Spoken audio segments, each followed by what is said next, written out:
नरसिंह अवतार और भक्त प्रहलाद की कथा। आज हम पौराणिक कथाओं के रहस्य में भगवान विष्णु के नरसिंह अवतार और भक्त प्रहलाद की कथा का वर्णन करेंगे, जिसका विष्णु पुराण में उल्लेख किया गया है। तो चलिए दोस्तों, कथा शुरू करते हैं। विष्णु पुराण के अनुसार सतयुग में ऋषि कश्यप के दो पुत्र थे, हिरण्याक्ष और हिरण्यकश्यप। हिरण्याक्ष भगवान ब्रह्मा से मिले वरदान की वजह से बहुत अहंकारी हो गया था। अपनी शक्ति का प्रदर्शन करने के लिए वह भूदेवी को साथ लेकर पाताल में भगवान विष्णु की खोज में चला गया। भगवान विष्णु ने 12 अवतार में उसके साथ युद्ध किया और उसका विनाश कर दिया, लेकिन संसार के लिए खतरा अभी टला नहीं था, क्योंकि उसका भाई हिरण्यकश्यप अपने भाई की मौत का बदला लेने के लिए आतुर था। उसने देवताओं को से बदला लेने के लिए अपनी असुरों की सेना के साथ देवताओं पर आक्रमण कर दिया। हिरण्यकश्यप देवताओं से लड़ता, लेकिन हर बार भगवान विष्णु उनकी मदद करते थे। हिरण्यकश्यप ने सोचा, अगर मुझे विष्णु को हराना है तो मुझे अपनी रक्षा के लिए एक वरदान की आवश्यकता है, क्योंकि मैं जब भी देवताओं और मनुष्य पर आक्रमण करता हूँ, विष्णु मेरी सारी योजना विफल कर देता है। उससे लड़ने के लिए मुझे शक्तिशाली बनना पड़ेगा। उसके दिमाग में ऐसा विचार लेकर वह वन की तरफ निकल पड़ा और भगवान ब्रह्मा की तपस्या में लीन हो जाता है। वह काफ़ी लंबे समय तक तपस्या में इसलिए रहना चाहता था ताकि वह भगवान ब्रह्मा से अमर होने का वरदान मांग सके।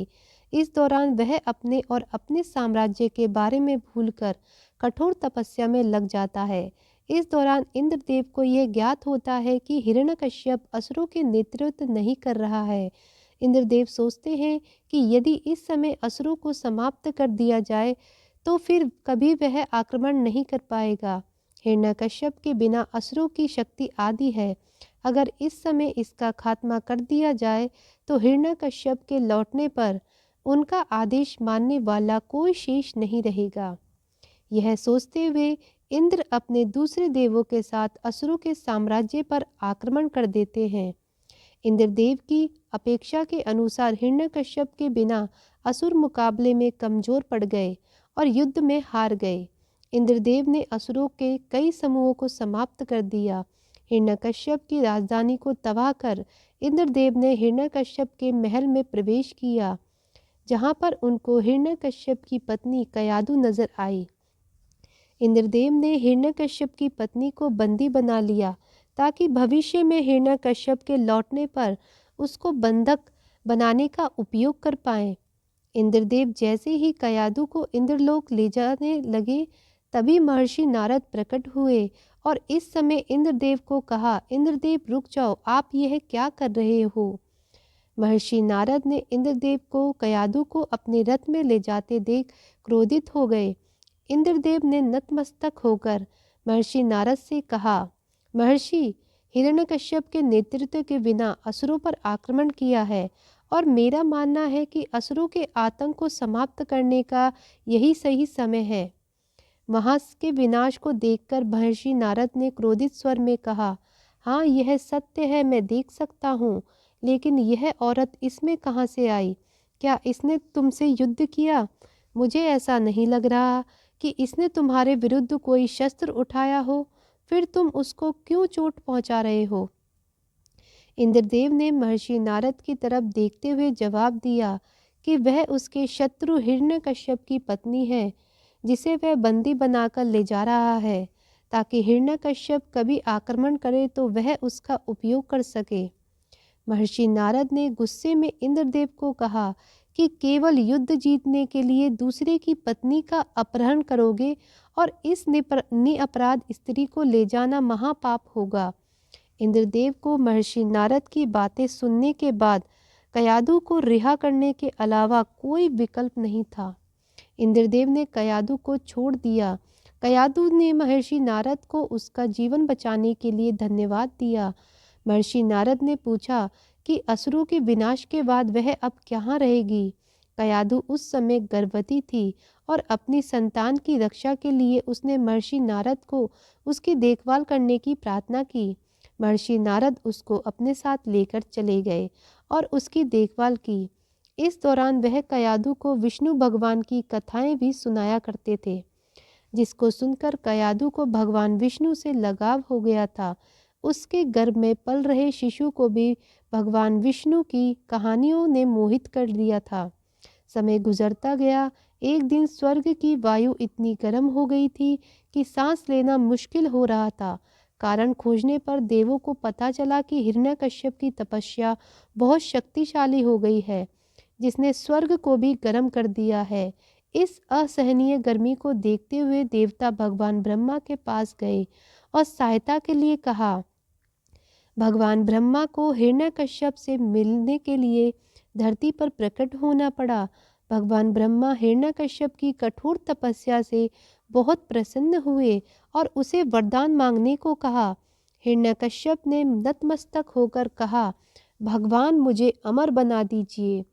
भगवान ब्रह्मा ने अपना सिर हिलाते हुए कहा, पुत्र, जिसका जन्म हुआ है उसकी मृत्यु निश्चित है। मैं सृष्टि के नियमों को नहीं बदल सकता हूँ। कुछ और मांग लो। हिरण्यकश्यप अब सोच में पड़ गया, क्योंकि जिस वरदान के लिए उसने तपस्या की वह प्रभु ने देने से मना कर दिया। हिरण्यकश्यप अब विचार करने लगा कि अगर वह असंभव शर्तों पर मृत्यु का वरदान मांगे तो उसकी साधना सफल हो सकती है। हिरण्यकश्यप ने कुछ देर और सोचते हुए भगवान ब्रह्मा से वरदान मांगा, प्रभु, मेरी इच्छा है कि ना तो मुझे मनुष्य मार सके और ना ही जानवर, ना मुझे कोई दिन में मार सके और ना ही रात्रि में, ना मुझे कोई स्वर्ग में मार सके और ना ही नरक में, ना मुझे कोई आकाश में मार सके और ना ही पृथ्वी पर, ना मुझे कोई घर में मार सके और ना ही बाहर, ना मुझे कोई अस्त्र से मार सके और ना ही शस्त्र से। हिरण्यकश्यप का यह वरदान सुनकर एक बार तो ब्रह्मा चकित रह गए कि हिरण्यकश्यप का यह वरदान बहुत विनाश कर सकता है, लेकिन उनके पास वरदान देने के अलावा और कोई विकल्प नहीं था। भगवान ब्रह्मा ने तथास्तु कहते हुए मांगे हुए वरदान के पूरा होने की बात कही और वरदान देते ही भगवान ब्रह्मा अदृश्य हो गए। हिरण्यकश्यप खुशी से अपने साम्राज्य लौट गया और इंद्रदेव द्वारा किए गए विनाश को देखकर बहुत दुखी हुआ। उसने इंद्रदेव से बदला लेने की ठान ली और अपने वरदान के बल पर इंद्रलोक पर आक्रमण कर दिया। इंद्रदेव के पास कोई विकल्प न होते हुए वह सभी देवों के साथ देवलोक चले गए। हिरण्यकश्यप अब इंद्रलोक का राजा बन गया। हिरण्यकश्यप अपनी पत्नी कयादु को खोजकर घर लेकर आ गया। कयादु के विरोध करने के बावजूद हिरण्यकश्यप मनुष्य पर यातना करने लगा और उनके खिलाफ आवाज उठाने वाला अब कोई नहीं था। कुछ माह पश्चात कयादु ने एक पुत्र को जन्म दिया, जिसका नाम प्रहलाद रखा गया। जैसे जैसे प्रहलाद बड़ा होता गया वैसे वैसे हिरण्यकश्यप और अधिक शक्तिशाली होता गया। हालांकि प्रहलाद अपने पिता से बिल्कुल अलग था और किसी भी जीव को नुकसान नहीं पहुंचाता था। वह भगवान विष्णु का अगाध भक्त था और प्रजा उसके अच्छे व्यवहार की वजह से उसे प्यार करती थी। एक दिन गुरु शुक्राचार्य प्रहलाद की शिकायत लेकर हिरण्यकश्यप के पास पहुँचे और कहा, महाराजा, आपका पुत्र हम जो पढ़ाते हैं वह नहीं पढ़ता है और सारा समय विष्णु के नाम जपने में लगा रहता है। प्रहलाद ने जवाब दिया, पिताजी, भगवान विष्णु ही सारे जगत के पालनहार हैं, इसलिए मैं उनकी पूजा करता हूँ। मैं दूसरों की तरह आपके आदेश को मानकर आपकी पूजा नहीं कर सकता। हिरण्यकश्यप ने अब शाही पुरोहितों से उसका ध्यान रखने को कहा और विष्णु के नाम का जाप बंद करने को कहा, लेकिन प्रहलाद पर कोई फर्क नहीं पड़ा। इसके विपरीत गुरुकुल में प्रहलाद दूसरे शिष्यों को भी उसकी तरह भगवान विष्णु की आराधना करने के लिए प्रेरित करने लगा। हिरण्यकश्यप ने परेशान होकर फिर प्रहलाद को बुलाया और पूछा, पुत्र, तुम्हें सबसे प्रिय क्या है? प्रहलाद ने जवाब दिया, मुझे भगवान विष्णु का नाम लेना सबसे प्रिय लगता है। अब हिरण्यकश्यप ने पूछा, इस सृष्टि में सबसे शक्तिमान कौन है? प्रहलाद ने फिर उत्तर दिया, तीनों लोकों के स्वामी और जगत के पालनहार भगवान विष्णु सबसे शक्तिमान है। अब हिरण्यकश्यप को अपने गुस्से पर काबू नहीं रहा और उसने अपने पहरेदारों से प्रहलाद को विष देने को कहा। प्रहलाद ने विष का प्याला पूरा पी लिया, लेकिन उसकी मृत्यु नहीं हुई। सभी व्यक्ति इस चमत्कार को देखकर अचंभित रह गए। अब हिरण्यकश्यप ने अपने सैनिकों को आदेश दिया कि प्रहलाद को बड़ी चट्टान से बांधकर समुद्र में फेंक दो। लेकिन फिर चमत्कार हुआ और रस्सियां अपने आप खुल गईं। भगवान विष्णु का नाम लेकर वह समुद्र जल से बाहर आ गया। इसके बाद एक दिन जब प्रहलाद भगवान विष्णु के ध्यान में मग्न था, तब उस पर उम्मत हाथियों के झुंड को छोड़ दिया, लेकिन वह हाथी उसके पास शांति से आकर बैठ गए। अब हिरण्यकश्यप ने अपनी बहन होलिका को बुलाया और कहा, बहन, तुम्हें भगवान ने से वरदान मिला है कि तुम अग्नि से कोई नुकसान नहीं होगा। मैं तुम्हारे इस वरदान को परखना चाहता हूँ। मेरा पुत्र प्रहलाद दिन भर विष्णु का नाम जपता रहता है और मुझसे सामना करता है। मैं उसकी सूरत नहीं देखना चाहता हूँ।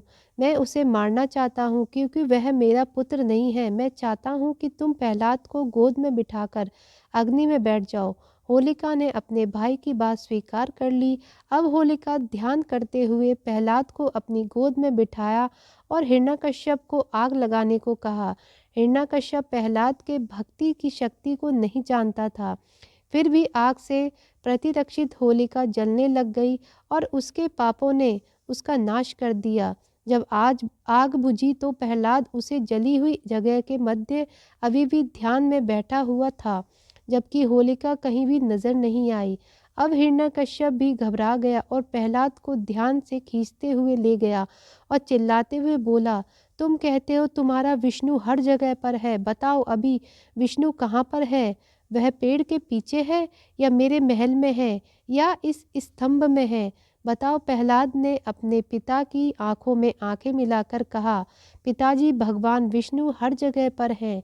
क्रोधित हिरण्यकश्यप ने अपने गदा से स्तंभ पर प्रहार किया और गुस्से से कहा, तो बताओ वह कहाँ है?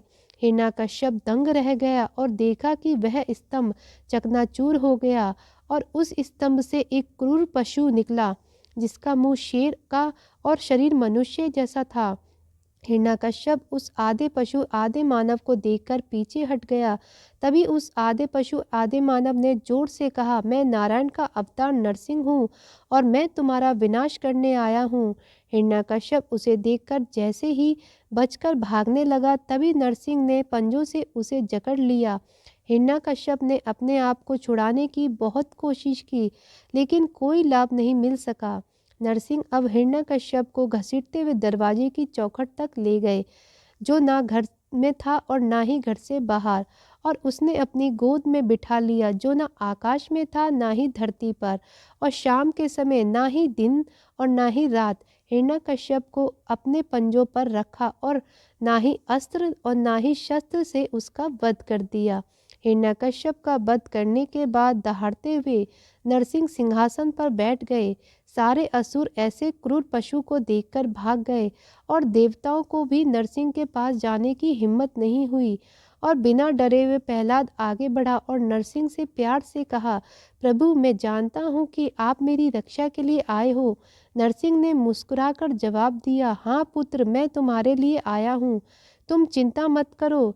तुम्हें इस कथा का ज्ञान नहीं है कि तुम्हारे पिता मेरे द्वारपाल विजय हैं।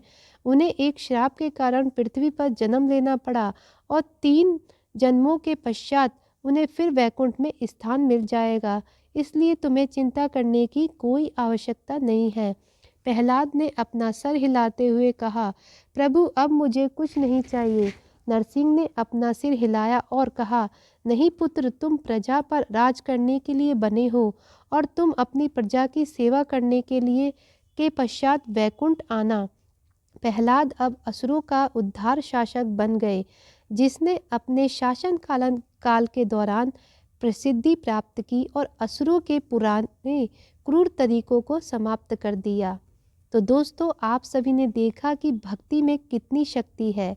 ऐसे ही और वीडियो के लिए हमारे चैनल को सब्सक्राइब जरूर करें। अब मिलते हैं अगली वीडियो के साथ, तब तक के लिए धन्यवाद।